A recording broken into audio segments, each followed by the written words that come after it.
Taiwan में पहला हिंदू मंदिर बन चुका है। ताइवान की राजधानी ताइपे में एक मंदिर का निर्माण किया गया है।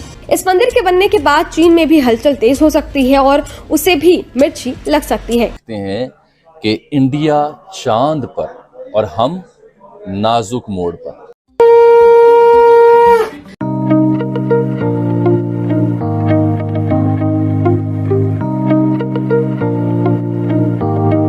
आज हिंदुस्तान नहीं, इस पूरे विश्व में, इस पूरी दुनिया में हिंदुओं की आइडियोलॉजी से लेकर के हिंदुओं के जो संस्कार हैं, सनातनी धर्म की जो आस्था है, जो उनके रिचुअल्स हैं, जो उनकी सभ्यता है, उसको हर कोई अपनी प्रेरणा में ले। मंदिर को सबका मंदिर नाम दिया गया है। हिंदुज्म जो है वो पीस को प्रोपोगेट करता है, वसुधैव कुटुंबकम को प्रोपोगेट करता है। के साथ मजबूत होते ताइवान के रिश्ते चीन को और भी ज्यादा परेशान कर सकते हैं। ताइवान में खुला है क्योंकि देखें ताइवान और इंडिया के उनके भी पुराने कनेक्शंस हैं।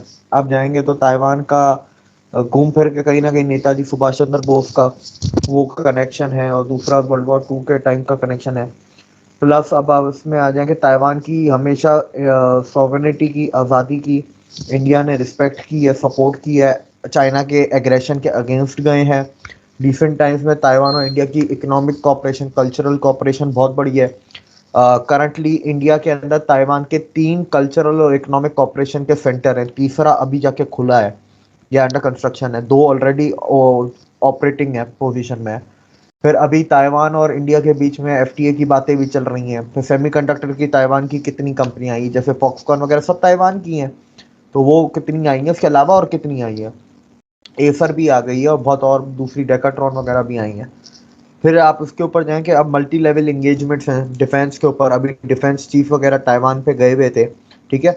Now the Indian population in Taiwan is increasing, क्योंकि इंडियंस पूरी दुनिया में हर जगह माइग्रेट करते हैं, तो ताइवान में भी माइग्रेट कर रहे हैं। तो उनको अपना अब जितनी एक सफिशिएंट पॉपुलेशन हो जाती है तो उसके बाद वहाँ पर फिर आपको अपने रिलीजियस टेम्पल्स भी चाहिए जहाँ पर आप अपनी एक्टिविटीज़ कर सकें, ड्यूटीज़ वगैरह जो होती हैं रिलीजियस ड्यूटीज़ उनको परफॉर्म कर सकें। तो अभी रिसेंटली मोबिलिटी पैक्ट भी साइन हुआ है इंडिया और ताइवान के बीच में। मोबिलिटी पैक्ट में कि ताइवान के लोग इंडिया आएंगे, इंडिया के लोग ताइवान जाएंगे, पढ़ने के लिए भी, काम करने के लिए भी, टूरिज्म के लिए भी, बिजनेस के लिए भी। तो अभी जो ऑलरेडी इंडियंस ताइवान में है वो और मजीद इंक्रीज होने वाले हैं फ्यूचर में, तो उनके लिए टेम्पल बनना है। और प्लस देखें मसला तो ताइवान में तो कुछ भी नहीं है, ताइवान में तो कभी इशू रहा ही नहीं है रिलीजियस, तो वो तो खोल भी सकते हैं, बंद भी कर सकते हैं, ठीक है। पॉपुलेशन की जब ज़रूरत थी उन्होंने खोल दिया, कल कोई इंडियन उधर अगर नहीं रहेगा तो शायद बंद भी कर देंगे।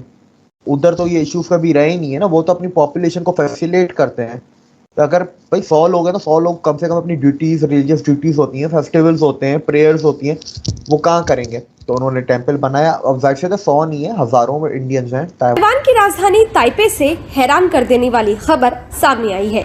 यह खबर सुनकर कुछ लोगों को थोड़ी खुशी भी हो सकती है। दरअसल ताइपे में एक मंदिर का निर्माण किया गया है। इस मंदिर को सबका मंदिर नाम दिया गया है। न केवल ताइवान में रहने वाले भारतीयों के साथ बल्कि ताइवान के नागरिकों के लिए भी महत्वपूर्ण है। उनका कहना है कि ये मंदिर बताता है कि ताइवान के लोगों को भी इसकी अहमियत मालूम है। संस्थापकों ने आगे कहा है कि ये भारत ताइवान सांस्कृतिक संबंधों में एक ऐतिहासिक क्षण है। ताइवान में न सिर्फ भारतीय बल्कि ताइवानी मित्र भी इसकी आवश्यकता को समझते हैं। उन्होंने उम्मीद जताई है कि ये मंदिर शुभ साबित होगा और ताइवान में शांति और खुशी लेकर आएगा। हाल ही में भारत और ताइवान ने टेक्नोलॉजी, मेडिकल इक्विपमेंट्स और ऑटोमोबाइल समेत कई क्षेत्रों में 1.5 अरब डॉलर के निवेश के साथ द्विपक्षीय व्यापार संबंध नई ऊंचाइयों पर पहुंचने के लिए तैयार है। सबका मंदिर ताइवान का पहला मंदिर है। यहाँ पहले से ही एक स्कोन मंदिर और एक भगवान गणेश का मंदिर था, जिसे थाईस के बीच अधिक लोकप्रिय माना जाता है।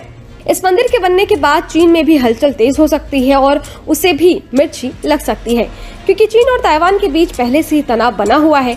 ऐसे में भारत के साथ मजबूत होते ताइवान के रिश्ते चीन को और भी ज्यादा परेशान कर सकते। चाहे वो फवाद चौधरी हो, जिन्हें कि आप सब जानते ही हैं, हमारे जी पहले मिनिस्टर भी रह चुके हैं, इमरान खान के टाइम पे भी मिनिस्टर रह चुके हैं, मुशर्रफ साहब के टाइम पे भी रह चुके हैं और पीपल्स पार्टी में भी रह चुके हैं। और फवाद चौधरी साहब ने लास्ट टाइम जब चंद्रयान का प्रोजेक्ट जो है वो कंप्लीट नहीं हो पाया था, तो उल्टी सुल्टी ट्वीट्स भी लगाई थी। लेकिन इस बार फवाद चौधरी साहब 2-3 दिन से मुसलसल बेस्ट विशेस भेज रहे हैं भारत को, और कल भी उन्होंने और आज भी उन्होंने, और यानी कि जो जिस दिन कल जो कि गुजरा है जिसमें कि चंद्रयान 3 का कहना चाहिए कि एकदम सक्सेसफुली लैंडिंग हुई है चांद के ऊपर, तो बिल्कुल उस वक्त भी फवाद चौधरी साहब ने मुबारकबाद दी है। इसका मतलब है कि अच्छे की उम्मीद रखनी चाहिए, कहीं ना कहीं जाकर पाकिस्तान हिंदुस्तान यकीनन बहुत अच्छे ना सही लेकिन कुछ थोड़े से टर्म्स बेहतर हो सकते हैं अगर फवाद चौधरी साहब जैसे लोग भी मुबारकबाद देने पे आ जाए। यानी हिंदुस्तान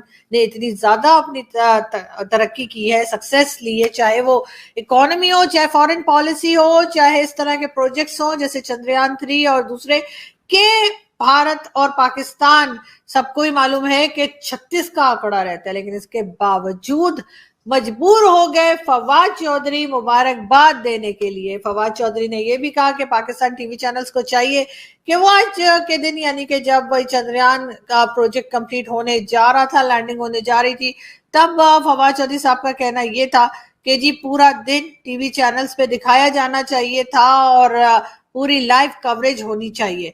बहरहाल कई बड़े चैनल्स ने जो है वो लाइव कवरेज तो नहीं दी थी, मगर न्यूज मुसलसल चल रही थी, न्यूज के जो टिकर नीचे चलते हैं वो चल रहे थे और बार बार खबरों में बताया जा रहा था, न्यूज बुलेटिन में बताया जा रहा था कि भारत ने जो है सबको पछाड़ दिया है, चाहे वो रशिया हो, चाहे वो अमेरिका हो, चाहे वो कोई भी कंट्री हो, और भारत ने सक्सेसफुली चंद्रयान 3 जो है वो लैंड कर गया है जी। और उसके बाद जाहिर है कि हर तरफ से मुबारकबादें और बहुत लोग खुश हैं। इवन पाकिस्तान में भी लोगों ने बहुत जश्न मनाया और बहुत खुशी का इजहार किया।